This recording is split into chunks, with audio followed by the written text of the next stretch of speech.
Hello and welcome to Lavneesh sir की class.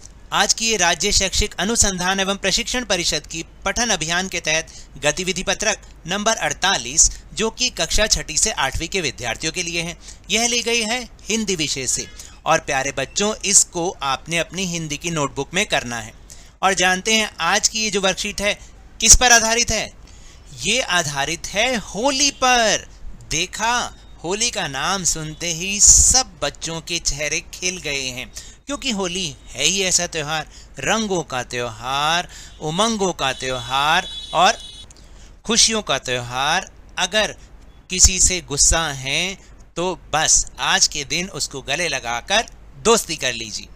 तो देखा, ऐसा अनूठा है ये त्योहार होली। और इसी होली पर आधारित एक कविता पहले हम पढ़ेंगे और उस पर आधारित क्रियाकलापों को करने का प्रयास करेंगे। तो चलिए जल्दी से इस होली कविता को पढ़ने का प्रयास करते हैं। मैं धीरे धीरे पढ़ूंगा, आप भी मेरे साथ इसको पढ़िए और अपने पठन कौशल को और अच्छा बनाइए।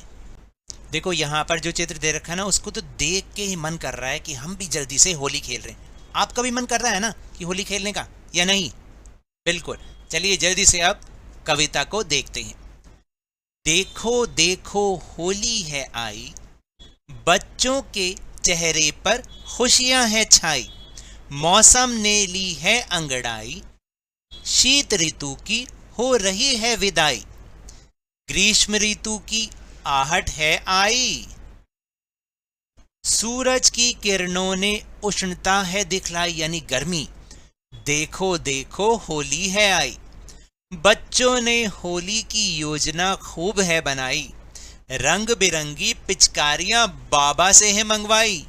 दादाजी ने प्राकृतिक रंगों की बात है समझाई, जिस पर सभी बच्चों ने सहमति है जतलाई। हमें हमेशा प्राकृतिक रंगों का ही प्रयोग करना चाहिए। बच्चों ने खूब मिठाइयां खाकर शहर में खूब धूम है मचाई। देखो देखो होली है आई, बच्चों और बड़ों ने अवगुणों की होली है जलाई।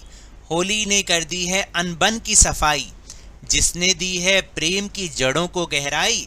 देखो देखो होली है आई। देखा, कितना मजेदार, कितना अच्छा त्योहार है ये। एक दूसरे से पुराने बैर भुलाकर हम उसको गले लगाएं और फिर से उसके साथ दोस्ती कर लें। चलिए अब गतिविधियां करते हैं। तो पहला प्रश्न है कि आप होली किस प्रकार मनाना चाहेंगे? इस पर्व को मनाते समय आप किन किन बातों का ध्यान रखेंगे? तो देखिए, हम लिख सकते हैं कि हम होली हर्षो उल्लास के साथ मनाएंगे। हर्षो उल्लास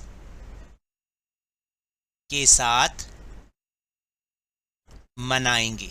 ये तो पहले भाग का हो गया उत्तर, मनाएंगे। और दूसरे भाग का है कि भाई इस पर्व को मनाते समय आप किन किन बातों का ध्यान रखेंगे? देखिए, जब भी होली खेलने निकलें उससे पहले अपनी त्वचा यानी स्किन पर कोई तैलीय क्रीम या फिर तेल की या फिर मलाई लगाकर निकले, ताकि त्वचा पर रंगों का विपरीत असर ना पड़े। मैं तो भाई ऐसे ही करता हूँ, पहले ही सुबह उठते ही सबसे पहले अपने मुंह पर सरसों का तेल लगा लेता हूँ, ताकि कोई रंग का उल्टा असर मुझ पर ना पड़े। बालों को रंग से बचाने का पूरा प्रयास करें, क्योंकि ये हमारे बालों को खराब कर देते हैं। यदि होली खेलते समय आंखों में रंग चला जाए तो तुरंत आंखों को साफ पानी से धोएं। फिर चौथा है, होली की मस्ती में कई बार लड़ाई झगड़े भी हो जाते हैं, लेकिन इस बात को नहीं भूलना चाहिए कि ये भाईचारे का पर्व है। और फिर केवल हर्बल रंगों का ही प्रयोग करें। अब देखते हैं दूसरा प्रश्न। दूसरा प्रश्न है कि हर पर्व की कुछ खास विशेषताएं होती हैं। होली पर्व की किन्हीं 5 विशेषताओं को लिखिए। देखिए, होली पर्व की 5 विशेषताएं क्या हैं? होली वसंत ऋतु में मनाया जाने वाला एक महत्वपूर्ण त्योहार है। यह पर्व हिंदू पंचांग के अनुसार फागुन मास की पूर्णिमा को मनाया जाता है। दूसरी विशेषता, होली रंगों का तथा हंसी खुशी का त्योहार है। तीसरा, रंगों का त्योहार कहा जाने वाला यह पारंपरिक पर्व पारंपरिक रूप से 2 दिन तक मनाया जाता है। पहले दिन को होलिका जलाई जाती है, जिसे होलिका दहन कहते हैं, और दूसरे दिन, जिसे प्रमुखतः धुलैंडी, धुरंडी, धूरखेल, धुलीवंदन इसके अन्य नाम हैं, लोग एक दूसरे के ऊपर जो है रंग, अबीर, गुलाल इत्यादि फेंकते हैं। ढोल बजाकर होली के गीत गाए जाते हैं और घर घर जाकर लोगों को रंग लगाया जाता है। और 5वीं विशेषता, ऐसा माना जाता है कि होली के दिन लोग पुरानी कटुता यानी दुश्मनी को भूलकर गले मिलते हैं और फिर से दोस्त बन जाते हैं, जो कि इसकी सबसे अच्छी बात है। फिर तीसरा प्रश्न है कि होली आने पर किस ऋतु की विदाई होती है? अपने शिक्षक अथवा शिक्षिका या घर के सदस्यों से पूछकर सभी ऋतुओं के नाम लिखिए। देखिए, होली आने पर शीत ऋतु की विदाई होती है, यानी सर्दी खत्म हो जाती है। और ऋतुओं के नाम क्या हैं? जो भारत में 6 ऋतु हैं, शीत ऋतु या फिर शिशिर ऋतु, दूसरा बसंत ऋतु, तीसरा ग्रीष्म ऋतु, चौथा वर्षा ऋतु, पांचवा शरद ऋतु और छठा हेमंत ऋतु। और फिर बहुत ही मजेदार मिठाई जो कि होली के अवसर पर अक्सर बनाई जाती है। होली के अवसर पर आपके घर में बनाए जाने वाले किसी एक पकवान या मिठाई का नाम लिखें और उसको बनाने की विधि अपने घर के सदस्य से पूछ कर लिखें। देखिए, हमारे घर में गुजिया बनाई जाती है। गुजिया बहुत ही अच्छी होती है।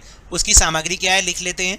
तो सबसे पहले सामग्री 2 कप मैदा, 1 कप घी, पानी और भरावन यानी उसमें भरने के लिए 1 कप खोया, 1 कप चीनी, 1 टीस्पून छोटी इलायची पाउडर, 1 टीस्पून बादाम कद्दूकस, डीप फ्राई करने के लिए घी और चाशनी यानी मीठा करने के लिए उसमें 1 कप चीनी, 1 कप पानी। अब गुजिया बनाने की विधि देखते हैं। देखो, गुजिया बनाने की विधि है, सबसे पहले 1/4 कप घी और पानी में मैदे को अच्छे से गूंथ ले। दूसरा, इसके बाद इसे करीब लिखना है, इसको करीब आधे घंटे तक के लिए छोड़ दें। फिर भरावन करने के लिए उसमें खोए को हल्की आंच पर थोड़ी देर के लिए भून लें। इसके ठंडा हो जाने पर इसमें बादाम, इलायची पाउडर और चीनी मिलाएं। गूथे में मैदा की लोई बनाकर गोल पूरी बेल लें और उसमें बनाया गया मिक्सचर भरें।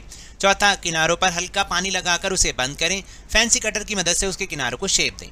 फिर घी को कढ़ाई में गर्म करें और हल्की आंच पर बनाई गई गुजिया को तब तक तलें जब तक वह हल्के भूरे रंग की ना हो जाए। पैन में चीनी और पानी डालकर चाशनी तैयार करें। इसके बाद तली हुई गुजिया को चाशनी में डालकर डिप करें और प्लेट में हल्का सूखने के लिए रख दें और ठंडा होने पर गुजिया को डब्बे में पैक करके रख दें या फिर सर्व करके जल्दी से खा लें, क्योंकि बहुत ही अच्छी गुजिया बनी है ना।